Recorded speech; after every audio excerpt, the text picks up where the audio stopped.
Janapriya upscale 2 BHK 45 lakhs, 3 BHK 60 lakhs మాత్రమే. సితారా సైనిక్పురి.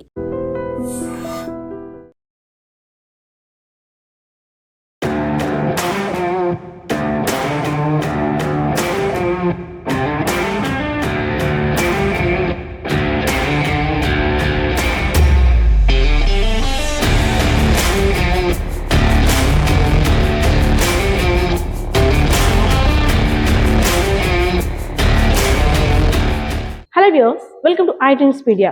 ప్రస్తుత రోజుల్లో పెరిగిపోతున్న ఉష్ణోగ్రతలకి సంబంధించి చాలామంది ఫ్రిడ్జెస్ అదేవిధంగా ఏసీస్ కంపల్సరీగా అయిపోతుంది. ఎందుకంటే బిజీ లైఫ్లో బయటకు వెళ్ళి కష్టపడి వచ్చిన తర్వాత కాస్త చల్లటి నీరు తాగాలని, అదేవిధంగా మంచి కూలింగ్ వాతావరణంలో ఉండాలని, ఒక ఆహ్లాదకరమైన టెంపరేచర్లో మనం కూడా స్పెండ్ చేయాలని అనుకుంటున్నాం. కానీ ఈ రీసెంట్గా చూసుకున్నట్టయితే ఇన్నాళ్ళు దీపావళికో లేదంటే ఏ అకేషన్కి సంబంధించో బాంబ్స్ బ్లాస్ట్ అయ్యావు. కానీ కొన్ని రోజుల క్రితం నుండి చూసుకున్నట్టయితే చాలా ప్లేసుల్లో ఫ్రిడ్జ్ల రూపంలో అదేవిధంగా ఏసీల రూపంలో బ్లాస్ట్స్ అయితే మాట వింటున్నాం. ఆ ఫ్రిడ్జ్ పేలిపోయిన కారణంగా చాలామంది క్షతగాత్రులు అయ్యారు. అదేవిధంగా కొంతమంది ప్రాణాలు కూడా కోల్పోయి ఇలాంటి వార్తలు వింటూనే ఉంటున్నాం. అసలు ఫ్రిడ్జ్ తీసుకున్న తర్వాత ఎలాంటి మెయింటెనెన్స్ చేసుకోవాలి, ఎందుకు పేలుతున్నాయి, మనం ఫ్రిడ్జ్ కొన్న కొత్తలో ఉండే ఆసక్తి, దాని మీద చూపించే ఇంట్రెస్ట్ కొద్ది రోజులు అయిన తర్వాత ఏముందిలే అందులో అన్ని పెట్టేసాం కదా పడి ఉంటాయి అని నెగ్లెక్ట్ చేస్తాం. సర్వీసింగ్ సంబంధించి అదేవిధంగా ఫ్రిడ్జ్ మీద కూడా స్పెషల్ ఇంట్రెస్ట్ పెట్టాలంటున్నారు senior technical expert Srinivas garu. So ఆయనతో మాట్లాడదాం. అసలు ఫ్రిడ్జెస్ ఎలా మెయింటైన్ చేయాలో కూడా మరిన్ని వివరాలు అడిగి తెలుసుకుందాం. శ్రీనివాస్ గారు నమస్తే అండి. ఫ్రిడ్జ్, ఏసీ అంత చల్లని వాతావరణం ఇప్పుడున్న పరిస్థితిని బట్టి ప్రతి ఒక్కరికి కంపల్సరీ అయిపోయింది. ఎందుకంటే ఇప్పుడున్న టెంపరేచర్స్ ని తట్టుకోవడం అసలు బాడీ సెట్ అవటం లేదు. అదేవిధంగా ఏదైనా మనం స్టోర్ చేసుకోవాలన్నా కంపల్సరీగా ప్రతి ఇంటికి ఫ్రిడ్జ్, వాషింగ్ మెషిన్, అదేవిధంగా ఏసీ కంపల్సరీ అయిపోయింది.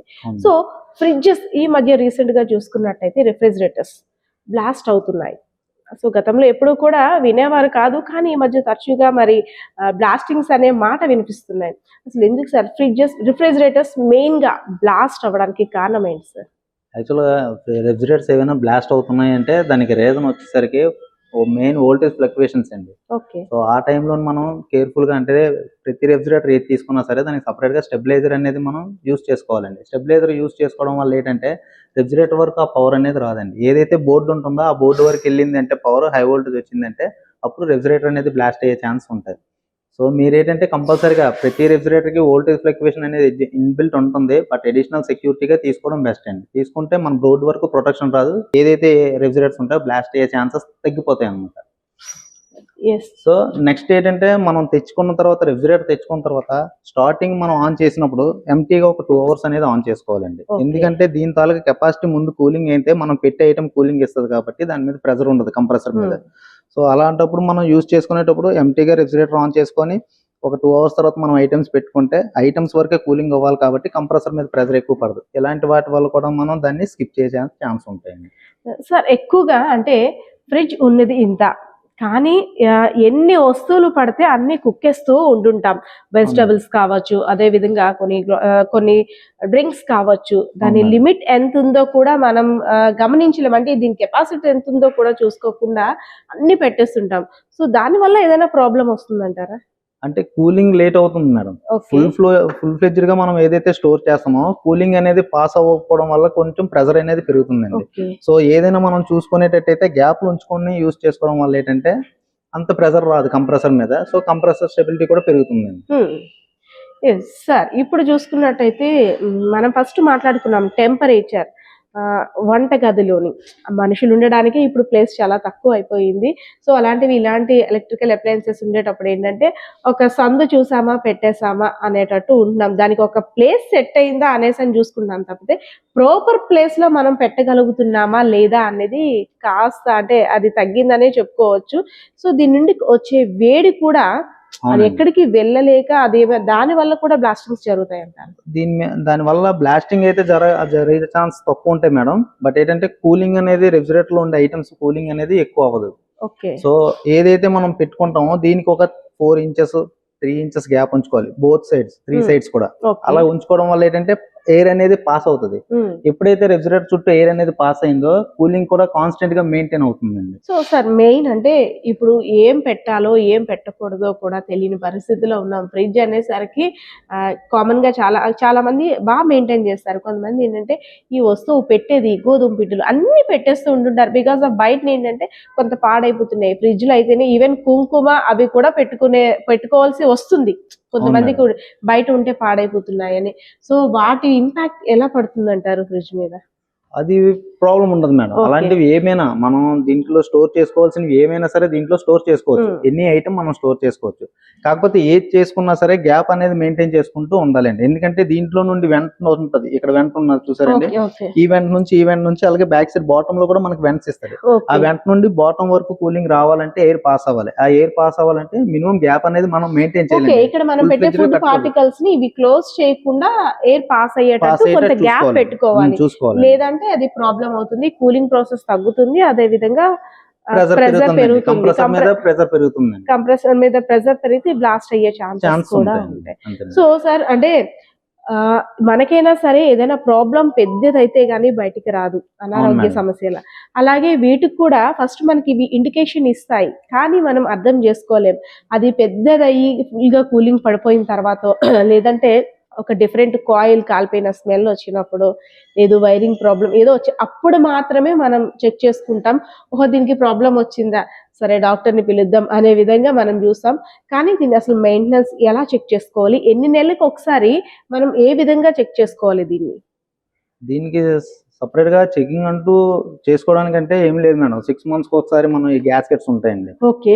ఈ గ్యాస్కెట్స్ అనేవి కంప్లీట్ గా బ్యాక్టీరియల్ యాంటీబ్యాక్టీరియల్ గ్యాస్కెట్ ఇస్తారు. బట్ దీంట్లో ఫంగస్ అనేది వస్తుందండి. ఓకే. సో ఇది మనం ఈజీగా రిమూవ్ చేసుకోవచ్చు.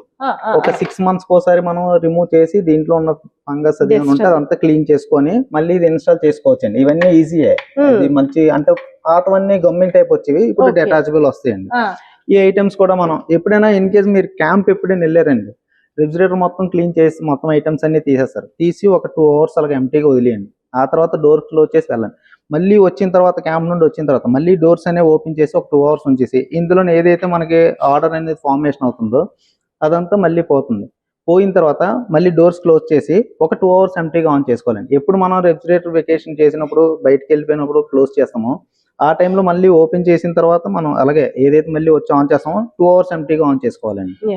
ఎంటీగా ఆన్ చేస్తే కంప్లీట్. అంటే ఒక డౌట్ ఉంది సార్, ఫ్రిడ్జ్ మనం ఏదో సడన్ గా ఒక ప్రోగ్రామ్ పడింది, లేదంటే బయటికి వెళ్ళవలసి వచ్చేసింది, అసలు ఫ్రిడ్జ్ కొన్ని దగ్గర నుండి ఏదో కరెంట్ పోయినప్పుడు తప్పితే ఆపకూడదు. అసలు ఆపితే ఆ లోపల రన్ అయ్యే ఎక్విప్మెంట్స్ అన్ని కూడా, లోపల పార్ట్స్ అన్ని కూడా తుప్పు పట్టేస్తాయి. అసలు ఫ్రిడ్జ్ ఆపకూడదు అంటారు. మనం ఊరు వెళ్ళేటప్పుడు కంపల్సరిగా ఫ్రిడ్జ్ అదే ఒక 2-3 days కి వెళ్తే ఆఫ్ చేసి వెళ్ళాలా?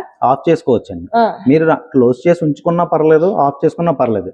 ఎందుకంటే ఇప్పుడు ఏదైనా సరే మనం ఆర్టికల్స్ పెట్టినప్పుడు అవి పాయిజనింగ్ అవుతుంటాయండి. అప్పుడు మనకి బ్యాడ్ స్మెల్ లాంటిది అలాగా రిలీజ్ అవుతుంది. అది రిలీజ్ అవడం వల్ల ఏంటంటే అది కూడా మనం క్లోజ్ చేసి ఉంచడం వల్ల, సపోజ్ మీరు ఏం అవసరం లేదు, ఏదైనా పికిల్ కానీ ఏదైనా మనం ప్యాకెట్ కడుతుంటాం, చట్నీలు ఏమైనా, అది కట్టి వదిలేస్తే కొన్ని రోజులకి అది ఏమవుతుందండి, వ్యాక్యూమ్ పెరిగిపోయి బ్లాస్ట్ అవుతుంది. సో ఇది కూడా మనం చూసుకునేటట్టయితే ఇందులో అన్ని ఐటమ్స్ పెడుతుంటాం, అన్ని ఆర్డర్స్ మిక్స్ అయ్యి బ్యాడ్ స్మెల్ అనేది వస్తుంది. సో ఆ వ్యాక్యూమ్ పెరుగుతుంది అండి. అందుకనేసి మీరు ఎప్పుడైనా సరే క్యాంప్ వెళ్ళినప్పుడు మనకు అది ఎన్ని రోజులు పవర్ ఉంచుతారో ఎన్ని రోజులు పవర్ ఉంచారో మనకు తెలియదు. అలాంటి టైంలో మనకి ఎలా తెలుస్తుంది, మనం క్యాంప్ వెళ్ళిపోతాం. సో ఎప్పుడైనా అకేషనల్ గా వెళ్ళినప్పుడు మొత్తం ఐటమ్స్ అన్ని బయటికి తీసి క్లీన్ చేసుకొని ఒక 2 hours వెంటిలేషన్ వదిలేసి మళ్ళీ క్లోజ్ చేసుకొని మనం వెళ్ళి, ఎప్పుడైతే మనం క్యాంప్ నుండి వచ్చామో మళ్ళీ ఏవైతే డోర్లు ఓపెన్ చేసి అందులో ఉన్న వ్యాక్యూమ్ ని రిలీజ్ చేస్తాం బయటికి. ఆ తర్వాత మనం డోర్స్ క్లోజ్ చేసి ఎంటీగా ఒక 2 hours ఆన్ చేసుకొని తర్వాత మనం ఐటమ్స్ అన్ని పెట్టుకుంటాం. సో అలాంటివి చేయడం వల్ల కూడా మనకి ఏదైతే బ్లాస్టింగ్ అవుతున్నాయో వాటిని నివారించుకునే అవకాశం ఉంది. పవర్ కన్సంప్షన్ అనేది అంటే ఈ ఫ్రిడ్జ్ తీసుకున్నారా ఎక్కువ కరెంట్ వచ్చేస్తుంది, సో ఇది కొన్నారా 3 star రేటింగ్ ఉండాలి, అదే 5 star రేటింగ్ ఉండాలి అంటారు. అసలు అంటే ఫ్రిడ్జ్ నార్మల్ గా ఫ్రిడ్జ్ అసలు ఎన్ని యూనిట్స్ పర్ డే అంటే లీటర్స్ ని బట్టి ఉంటుంది, కానీ ఫ్రిడ్జ్ వాడకం వల్ల కరెంట్ బిల్ ఎక్కువ వచ్చేస్తుంది అనే అపోహలో ఉంటుంటారు చాలా మంది. ఇప్పుడున్న టెక్నాలజీ ప్రకారం ఏంటంటే ఏదైతే ఇన్వర్టర్ టెక్నాలజీ వచ్చిందో నార్మల్ దాంతో కంపేర్ చేసుకున్నట్టయితే, పాత వాటితో కంపేర్ చేసుకున్నట్టయితే మీకు నియర్లీ 25 to 30% అనేది పవర్ సేవింగ్ ఉంటుంది. ఓకే. ఏ రెఫ్రిజిరేటర్ అయినా సరే మీకు ఎగ్జాంపుల్ చూపిస్తానండి. ఇది 2 star రేటింగ్ అండి. 2 స్టార్ రేటింగ్ పెర్ యానం వచ్చేసరికి మనకి 263 యూనిట్స్ కన్జంప్షన్ అవుతుందండి. ఒకప్పుడు పాతవి 5 స్టార్ అంటే నాన్ ఇన్వర్టర్ టెక్నాలజీ 5 స్టార్ కూడా 365 యూనిట్స్ అయ్యిందండి ఇదే దీనికి. ఆల్మోస్ట్ మనకి ఇన్వర్టర్ టెక్నాలజీ వచ్చేసరికి ఆల్మోస్ట్ మనకి 102 యూనిట్స్ అనేది మనకి సేవింగ్ ఉంటుందండి. రిఫ్రిజిరేటర్ మాక్సిమం మీకు 1 డే 1 యూనిట్ కన్నా తక్కువ అవుతుంది కానీ ఎక్కువ అవుతుంది, ఎక్కువ అవుతుంది. సో ఇప్పుడు ఎవరైనా కొనాలనుకుంటే ఫస్ట్ బేసికల్ గా రెఫ్రిజిరేటర్ కోసం ఏం చూసి కొనుక్కోవాలి అంటే బ్రాండ్ చూస్తాం అవన్నీ ఓకే, కానీ ఫస్ట్ మన హౌస్ ఎంత ఉందో దానికి తగ్గ కొనుక్కోవాలా, మనం ఎలా వాడుతామో దాన్ని బేస్ చేసుకొని కొనుక్కోవాలా, ఎలా తీసుకోవాలి సార్? అది మన యూసేజ్ బట్టేనండి. ఎక్కువగా మనం ఎక్కువ ఐటమ్స్ పెడతాం, ఎక్కువ స్టోర్ చేసుకుంటాం అనుకున్నట్టయితే సో మీరు గో ఫర్ రెఫ్రిజిరేటర్. దీనికన్నా పెద్ద కెపాసిటీస్ కూడా ఉంటాయి. సో మన ఇంట్లో ఉండి మన యూసేజ్ బట్టి మనం పెట్టే ఐటమ్స్ బట్టి సో దాన్ని క్యాల్కులేట్ చేసుకుని మనం రెఫ్రిజిరేటర్ అనేది తీసుకోవాల్సి ఉంటుందండి. ఇప్పుడు మన ఇంట్లో ఒక 6 మెంబర్స్ ఉన్నారు, ఎక్కువ యూజ్ చేయం, ఒక 240 యూనిట్స్ 240 లీటర్స్ వరకు మనం స్టోర్ చేసుకునేది ఉన్నది అనుకోండి, ఒక 20 లీటర్స్ ఎక్కువే తీసుకోండి. ఎందుకంటే దాంట్లో ఫుల్ గా చేయం కాబట్టి కొంచెం ఫ్రీ స్పేస్ అనేది దానికి ఉంటది కాబట్టి ఇన్ కేస్ ఏదైనా అకేషనల్ గా ఇంట్లోకి ఎవరైనా వచ్చినా కొన్ని ఐటమ్స్ ఎక్కువ తెచ్చుకోవాలనుకున్నప్పుడు అప్పుడు స్టోర్ చేసుకోవాల్సిన ఇబ్బంది ఉండదండి. సో అలాంటప్పుడు ఏంటంటే మనం కొంచెం పెద్దదే తీసుకోవడం సజెస్టబుల్ అండి. సో ఫైనల్ గా వన్ క్వశ్చన్ ఏంటంటే, ఫ్రిడ్జ్ ఏదైనా రిపేర్ వచ్చినా రెఫ్రిజిరేటర్ కావచ్చు ఏదైనా వచ్చారంటే టెక్నీషియన్ చెప్పేస్తాం, వాళ్ళు ఏదో చెప్తారు వింటాం, కానీ అది ప్రాపర్ గా సెట్ అయిందా లేదా, అసలు బేసికల్ గా సర్వీసింగ్ అయిన తర్వాత ఒక సర్వీస్ పర్సన్ వచ్చి సర్వీస్ చేసిన తర్వాత ఏం చూడాలి ఫస్ట్? మనం అంటే చేసేసాం వెళ్ళిపోయామంట, మన హోప్స్ అన్ని కూడా ఆ పర్సన్ మీద పెట్టేసుకుంటాం, కానీ ఆఫ్టర్ ఆ పర్సన్ వెళ్ళిపోయిన తర్వాత ఏదైనా జరగరాంది జరిగితే మనకి అడగడానికి ఆప్షన్ నేను అన్ని కరెక్ట్ గా చేశాను మీరు చూసారు కదా అంటారు. కానీ ఫస్ట్ బేసికల్ గా మనం ఆ ప్రాబ్లమ్ ని ఎలా అడగాలి, అసలు వాళ్ళు ఏం చేశారో బేసికల్ గా ఎలా తెలుసుకోవాలి? యాక్చువల్ గా మనం కంప్లైంట్ ఇచ్చాం మేడం. ఫర్ ఎగ్జాంపుల్ మనం కంప్లైంట్ ఇచ్చాం, కంప్లైంట్ ఇస్తే ఏంటి ఓవర్ కూలింగ్ అనేది మనం కంప్లైంట్ ఇచ్చాం for example. So over cooling complaint ఇచ్చిన తర్వాత వాళ్ళు వచ్చి రిపేర్ చేసి ఆన్ చేసి వెళ్ళిపోయారు. ఆన్ చేసి వెళ్ళిపోయిన తర్వాత మనం ఒక 2 అవర్స్ ఎంటీగా ఆన్ చేసుకుంటాం. ఆన్ చేసుకొని మనం ఐటమ్స్ పెట్టుకున్న తర్వాత మళ్ళీ అదే సేమ్ రిపీట్ అవుతున్నదంటే ఎవరైతే వచ్చారో వాళ్ళతో మాట్లాడాలి. మాక్సిమం మీరు ఏంటంటే ఏ కంపెనీ టెక్నీషియన్ కి బ్రాండ్ కి ఆ కంపెనీ పర్సన్ పిలిస్తే ఎలాగ మనకి దీనికి వారంటీ ఉంటుంది. సో వారంటీ ఉన్నప్పుడు ఏం జరిగినా వాళ్ళదే రెస్పాన్సిబిలిటీ కాబట్టి సో బయట టెక్నీషియన్ కాకుండా బ్రాండెడ్ టెక్నీషియన్ తో చేయించుకోవడం వల్ల మీకు ఒక చిన్న అడ్వాంటేజ్ ఉంటుంది. నెక్స్ట్ ఏంటంటే ఓవర్ కూలింగ్ లేదంటే డ్రైన్ అవుతుంది, వాటర్ డ్రైన్ అవుతుంది, బయటికి లోపల నుంచి వాటర్ వస్తుంది అంటే సో అది రిపేర్ చేసిన తర్వాత మనం మళ్ళీ చెక్ చేసుకోవాలండి. ఏదంటే ఒక 5 to 6 అవర్స్ మనం చెక్ చేసి మళ్ళీ వాటర్ కన్నీ మనకు వస్తున్నట్టు కనిపించిందంటే సిమ్టమ్ కనిపించిందంటే వెంటనే మనం టెక్నీషియన్ కాల్ బ్యాక్ చేసి వాళ్ళని పిలవచ్చు. ఎందుకంటే ఒకసారి కంప్లైంట్ రిజిస్టర్ అయిన తర్వాత ఒక 24 to 48 అవర్స్లోనే వాళ్ళు అక్కడ అప్లోడ్ చేస్తారండి. ఆ టైం ఏదైతే ఉందో ఆ బిఫోర్ గానే మనం దాన్ని ఎప్పుడైతే మనం సస్పెక్ట్ చేసామో వెంటనే వాళ్ళకి చెప్తే వాళ్ళు మనకి మళ్ళీ వచ్చి దాన్ని రిపేర్ చేస్తారండి. ఎక్కువగా వాటర్ ఎక్కువగా అంటే కొంచెం పెద్ద ఫ్రిడ్జ్ పర్వాలేదు, కానీ చిన్న ఫ్యామిలీ కోసం చిన్న చిన్న ఫ్రిడ్జ్ తక్కువ లీటర్స్ లో తీసుకునేటప్పుడు ఎక్కువగా లోపలంతా ఫ్రీజ్ అయిపోతూ ఉంటుంది. అది సింగిల్ డోర్. ఎస్, దాన్ని ఏం చేస్తారంటే చాక్ పెట్టి పడవడం, ఒక్కొక్కసారి ఆ గ్యాస్ కూడా పాయిజన్ గ్యాస్ రిలీజ్ అయిపోయి చాలా మంది క్షతగాత్రులు కూడా అయ్యారు. సో ఎలా సార్ ఆ ఐస్ ని అసలు ఐస్ అలా ఫ్రీజ్ అవ్వకుండా ఉండాలంటే ఏం చేయాలి? దానికి డీఫ్రోస్ట్, దీంట్లో వచ్చేసరికి మనకి డీఫ్రోస్ట్ అనే బటన్ ఉంటుందండి. ప్రతి సింగిల్ డోర్ రెఫ్రిజిరేటర్ లోనే ఆ డీఫ్రోస్ట్ బటన్ అనేది ఉంటది. సో ఆ బటన్ మనం ప్రెస్ చేయగానే ఎప్పుడైతే మనకి చుట్టూ ఐస్ మొత్తం డీఫ్రీజ్ అంతా క్లోజ్ అయిపోయిందో, ఫుల్ గా ఐస్ అంతా ఫ్రీజ్ అయిపోయిందో సో ఆ ఫ్రీజ్ అయిన ఐస్ ని మనం ఇక్కడ ఈ డీఫ్రోస్ట్ బటన్ అనేది మనం ప్రెస్ చేయాలండి. ఈ డీఫ్రోస్ట్ బటన్ ప్రెస్ చేస్తే ఇది లాక్ అయిపోయి ఎండిపోతుందండి. ఎప్పుడైతే ఐస్ అంతా కంప్లీట్ గా మెల్ట్ అయిందో అప్పుడు ఆ లాక్ కూడా ఓపెన్ అవుతుందండి. ప్రతి రెఫ్రిజిరేటర్ కి క్లియర్ గా మెన్షన్ చేస్తారండి. అంటే ఇప్పుడు ఉన్న గాబరాకి ఈ వెంటనే ఒక పార్సల్ తీసుకొచ్చాం పెట్టేయాలి, ఇది ఎప్పుడుకో అవుతుంది అనేసని ఈ చాక్స్ అవన్నీ కొంచెం నీడ్స్ యూజ్ చేసి దాన్ని తీసేయాలని ప్రయత్నం చేస్తారు. అది ఎప్పుడు అలాగే ఎప్పుడు చేయకూడదండి. క్లియర్ గా ఇక్కడ మనకి డోర్ దగ్గర వెంటనే అది మెన్షన్ చేసి ఉంటారు. ఏదైతే నైఫ్లు కానీ ఏదైనా సరే స్పూన్స్ కానీ ఫోర్క్లు కానీ అది పెట్టకూడదు అనేసి క్లియర్ గా మెన్షన్ చేసి ఉంటదండి. సో అవి కొంతమంది చెక్ చేస్తారు, కొంతమంది చెక్ చేయరండి. సార్ ఓవరాల్ గా అసలు ఒక ఫ్రిడ్జ్ అనేది ఎన్ని ఇయర్స్ కి వాడాలి? కొంతమంది ఏంటంటే 10 years వాడాం తర్వాత మార్చేస్తాం, లేదు పాతదే కదా ఏదో నెట్కి వస్తున్నాం కదా ఉంటుంది అనేసి, కానీ ప్రాపర్గా కంపెనీని బట్టి ఉంటుంది. బట్ ఏంటంటే ఫ్రిడ్జ్ అనేది ఎన్ని రోజులు మనం మెయింటైన్ చేసి ఆపితే మంచిది? ఇది వచ్చేసరికి మనకి ఏ రెఫ్రిజరేటర్ అయినా సరే దీనికి కంప్రెసర్ అనే దానికి 10 years వారంటీ ఇస్తారు. ఓకే. సో దీని లైఫ్ స్పాన్ ఎంతని మనం ఏది క్యాల్కులేట్ చేయలేం. బట్ మనకి ఏంటంటే ఎప్పుడైనా ఒకసారి ప్రాబ్లం ఫేస్ చేస్తున్నాం, అది రిపీట్ అవుతున్నది అనుకుంటే అప్పుడే మారుస్తాం. అప్పుడు మార్చేసుకోవడం బెస్ట్ సజెషన్ అండి అంతే. సో మొత్తానికి ఓవరాల్ గా ఫ్రిడ్జెస్ రెఫ్రిజిరేటర్స్ బ్లాస్ట్ అవ్వకుండా ఉండాలంటే కంపల్సరిగా కొన్ని సూచనలు సలహాలు అయితే పాటించాల్సిందే. అంతేనండి. అంటే కొనేటప్పుడు ఉండే సరదా తర్వాత దాన్ని మెయింటైన్ చేయలేము. అవునులేండి, ఏదో ఎవరో problem. బిజీ టైంలో వాళ్ళు ఉంటారు బిజీ దాన్ని. లైఫ్ లో రెఫ్రిజిరేటర్స్ తీసుకున్నప్పుడు ఉన్న సరదా తర్వాత మెయింటైన్ చేసేటప్పుడు కూడా ప్రతి ఒక్కరికి ఉండాలి. ఎందుకంటే అవేర్నెస్ కంపల్సరీగా మనం తీసేసుకుంటాం. తర్వాత యూజ్ చేసిన తర్వాత కొన్ని అంటే చిన్న చిన్న ప్రాబ్లంగా ఉండేటప్పుడే సర్వీసింగ్కి వెళ్ళినట్టయితే తర్వాత పెద్ద ప్రమాదాల నుండి తప్పించుకోవచ్చు.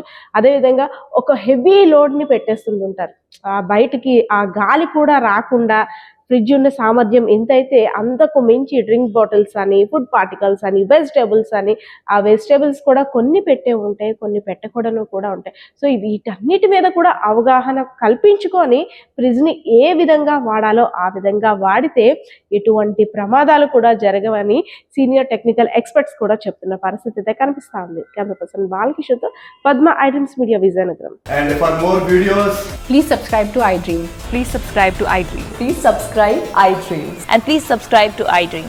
For more videos, subscribe to iDream. please like, share, and subscribe to the channel. Congratulations, iDream. Subscribe to iDream. Subscribe to iDream.